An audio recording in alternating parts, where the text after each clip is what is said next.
ఈ mouth ulcers అనేవి కూడా చాలా అరుదుగా వస్తా ఉంటాయి. ముఖ్యంగా కొద్దిగా స్పైసీ ఫుడ్ తిన్న ఈ మౌత్ అల్సర్స్ వస్తాయి. సో, ఎందుకంటే లో ఫీవర్ ఉన్నా కూడా మౌత్ అల్సర్స్ అని అంటారు. మౌత్ అల్సర్స్ అనేది ఒకటి మన స్పైసీ ఫుడ్స్ బాడీ హీట్ సమ్మర్‌లో వచ్చే ఛాన్సెస్ ఉంటుంది. ఇంకోటి ఎక్కువ వేడి ఎక్కువ పదార్థాలు. హ్మ్. ఎక్కువ వేడి పదార్థాల వల్ల లేదా అంటే బాడీ టెంపరేచర్‌ని బట్టి ఆ! కొందరికొస్తుంది.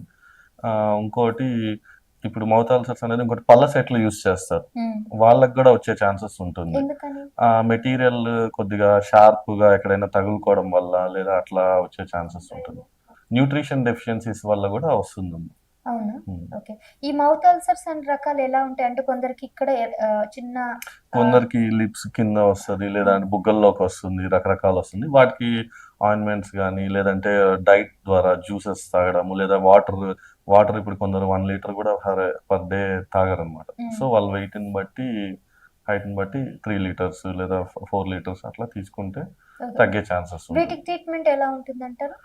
వాటికి ట్రీట్మెంట్ అంటే ఆయింట్‌మెంట్స్ లాగా ఉంటుందమ్మా. హ్మ్. ఆయింట్‌మెంట్ ఒకటి అప్లై చేస్తారు. సివియర్ పెయిన్ ఉంది లేదా మంటగా ఉంది అంటే.